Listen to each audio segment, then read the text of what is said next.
Good morning, students.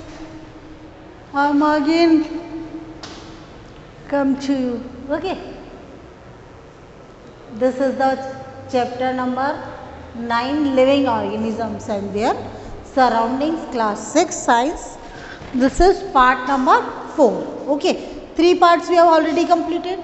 Yesterday we read about the habitat and environment, differences between living organisms and non-living organisms. Living things and non living things. Organism means तो अपने आप में जिंदा होता है. Okay. Habitat we have studied the living place of an organism and after that environment everything which surround an organism and affect the life of the organism, that is the environment. Now we come on the components of the environment. Environment के कौन कौन से components हैं, यानी environment किस किस चीज़ से मिलकर बनता है. Several factors affect the survival of living things और animals in their habitat, may be plants और एनिमल. यानी कि कोई भी प्लांट है या एनिमल है, वो जब उसके चारों तरफ के अंदर बहुत सारी चीज़ें होती हैं जो उसको इफेक्ट देखती है. Living things like plant, animal, human beings and microorganisms in a habitat are the biotic component of environment. Actually we have divided environment into 2 major parts. हमने एनवायरनमेंट को 2 मेजर पार्ट में बांटा है. एक number 1 is the biotic component of the environment and number 2 is the abiotic component of the environment. Biotic component कौन से होते हैं? All the living component of the environment are known as the biotic component. उसके अंदर क्या क्या आ सकता है आपका? जैसे प्लांट है, एनिमल है, माइक्रो ऑर्गेनिजम्स है, ह्यूमन बींग्स है. These all are the biotic components of the environment. Now next आता है आपका abiotic component. All the non living things of the component is known as the abiotic component.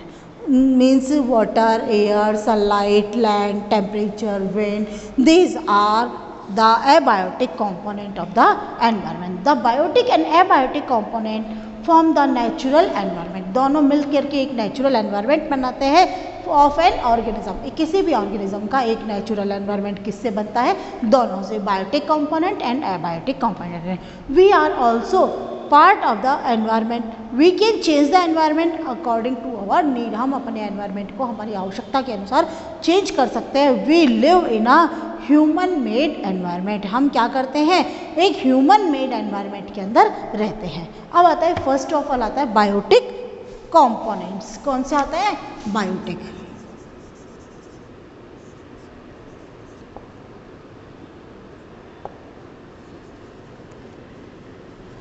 Biotic components यानी कि all living components, all living things of an that surrounds an organism is known as the biotic component. Biotic components of our organisms can be divided into 4 main groups. जो biotic है उसको हमने वापस 4 main groups में बांटा था. कौन कौन से? Producer, consumers, scavengers and decomposers. कौन कौन से हो गया आपका? Producer, consumer, scavenger and decomposer. First of all, we will start the producer. What are the producers? Organisms that can manufacture their own food by the process of photosynthesis.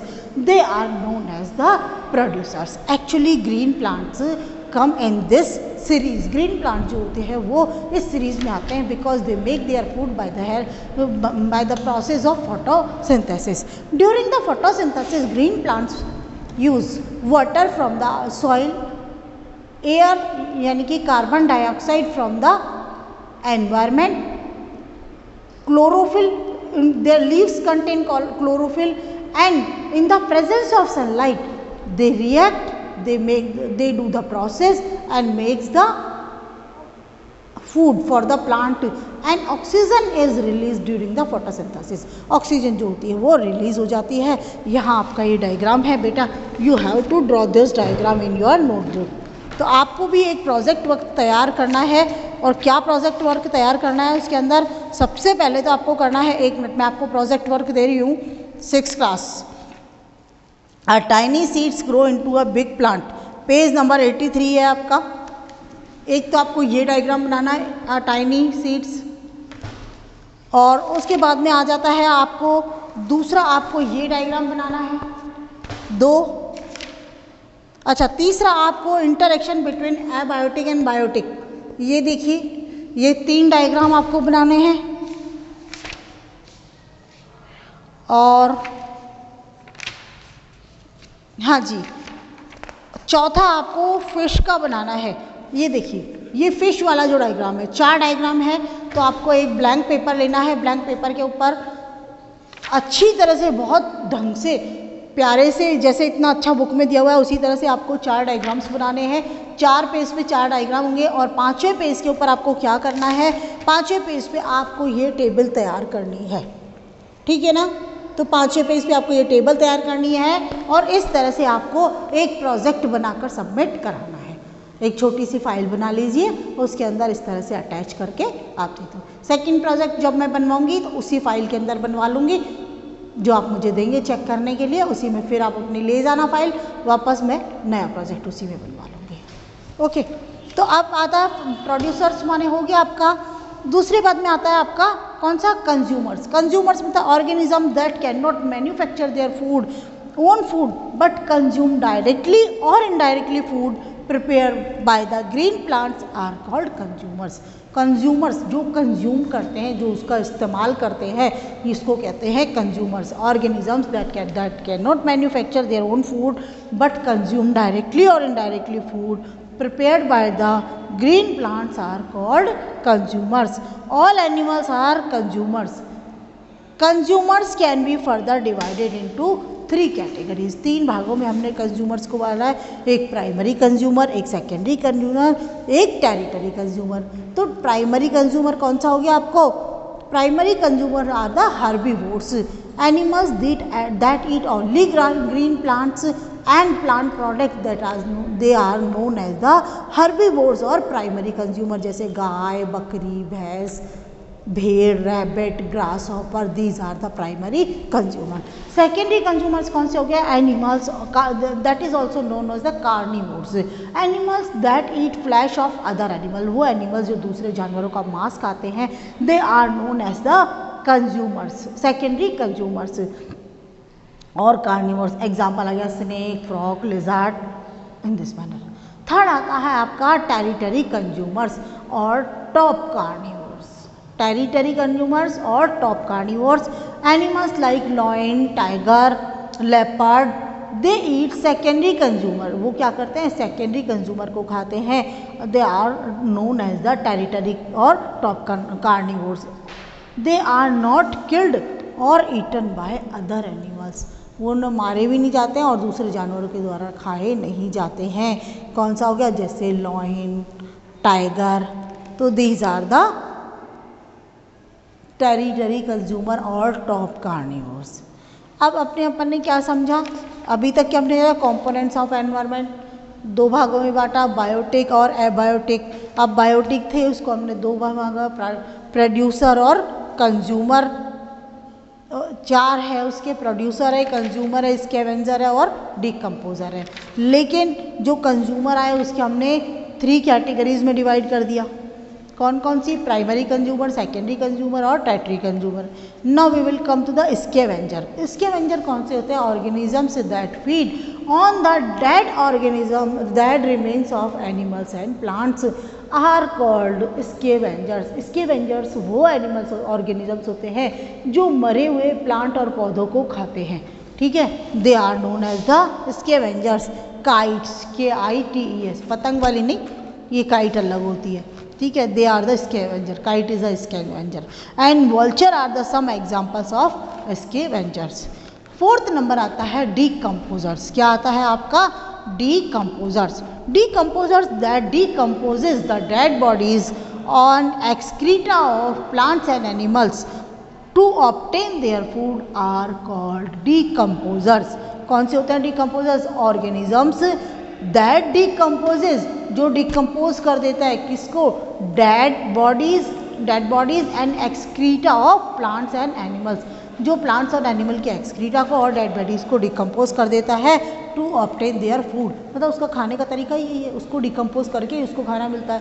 तो to obtain their food are called the decomposers. Examples हो गया bacteria, fungi are the examples of decomposers. Okay, page number 83 we will do the activity 3। Activity 3 क्या कह रहा है? To see the effect of abiotic factor like air, light, head, heat, water on germination of seed. तो हमको क्या show करना है, क्या प्रूव करना है? हमको ये देखना है कि सीड के जर्मिनेशन पर एबायोटिक फैक्टर्स का क्या असर होता है।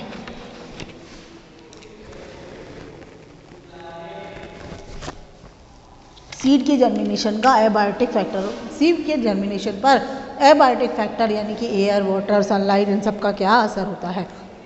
देखिए हमने इसको क्या किया है, 4 प्रोसेस करेंगे। फर्स्ट प्रोसेस में हम क्या करेंगे, हम कुछ क्या करेंगे, ड्राई ग्राम सीड्स लेंगे यानी कि सूखे चने ले लेंगे और उसको first we will keep in the bowl में उसको रखेंगे and place it in the sunlight और ए वार्म प्लेस, किसी सनलाइट के वहाँ पे गर्म प्लेस पे रख दें। उसके बाद में कंडीशन कौन सी हो गई, एयर प्लस सनलाइट, दोनों चीज़ें उसको मिल रही है। Condition seeds do not get water, हमने उसको पानी नहीं दिया, एयर दिया, वाटर दिया है। तो observation seed will not germinate. Observation में क्या आया, आपके सीड जर्मिनेट नहीं होते हैं। दूसरे बार में हमने क्या लिया, बाउल नंबर 2 लिया है, उसके अंदर सीड तो रखे हैं लेकिन सोक्ड है, भीगे हुए सीड रखे हैं and keep it inside a refrigerator, fridge में रख दिया उनको ले जाके रेफ्रिजरेटर में। तो वहाँ पर कंडीशन कौन सा है, सीड क्या सीड्स को क्या मिलता है वहाँ पे, एयर और वाटर। एयर और वाटर तो मिल रहा है लेकिन क्या नहीं मिल रहा है, they are not getting the sunlight, means they are not getting warmth, तो means seed will not germinate, फिर भी सीड जर्मिनेट नहीं हो रही है। अच्छा, थर्ड बाउल हम लेंगे तो उसमें क्या कहेंगे, put some soaked beat in the bowl third, fill the bowl with the water and then cover it with a layer of oil. उसको हमने क्या किया, पानी से भर दिया और उसके बाद में ऑयल की लेयर डाल दी उस पर। तो place it in the sunlight और इन अ वार्म प्लेस, गर्म जगह पे भी रख दिया, सनलाइट में भी रख दिया, लेकिन उसके बाद हम तेल डाला तो वाटर, सनलाइट और वार्म तीनों मिल गया उसको, लेकिन हवा नहीं मिली उसको क्योंकि हमने ऑयल डाल दिया। तो सीड विल नॉट जर्मिनेट। अब तीसरी बार में भी सीड जर्मिनेट नहीं होते। फोर्थ में आप क्या करेंगे, put some soaked seeds in the moist bowl in the fourth, है ना, बाउल नंबर 4 बाउल में क्या करेंगे, we will put some soaked seed in the bowl and keep it in the sunlight और इन अ वार्म प्लेस। तो now condition seeds are getting water, air, sunlight, all the 3 things they are getting, and condition seed do not get, ऐसी कोई चीज़ नहीं है जो उसको नहीं मिल रही है। we will observe that seed will germinate, और रिजल्ट क्या निकला, air, water and sunlight are very essential, very essential और necessary for the germination of food. आगे आपको समझ में, any doubt? Now we will study interaction between abiotic and biotic component. जो हमारे एबायोटिक कॉम्पोनेंट है यानी कि नॉन लिविंग कॉम्पोनेंट है एनवायरनमेंट के, और जो लिविंग कॉम्पोनेंट है उसके बीच में इंटरेक्शन। तो no organisms can live independently, ऐसा कोई नहीं है जो इंडिपेंडेंटली है, हमको भी किसी न किसी की ज़रूरत होती है, किसी को हमारी ज़रूरत होती है, ठीक है। इन एनी हैबिटेट प्लांट्स और animals depend on each other and on non living component. Plants और एनिमल्स एक दूसरे पे डिपेंड होते हैं, उसके अलावा नॉन लिविंग पर भी डिपेंड होते हैं। This is known as the interdependence. What is the interdependence, the relation in which या no organisms can live independently. Plant depend on the animal depend on the plants, and they both are depend on the abiotic component of the environment, and this is known as the interdependence. ठीक है, निर्भरता।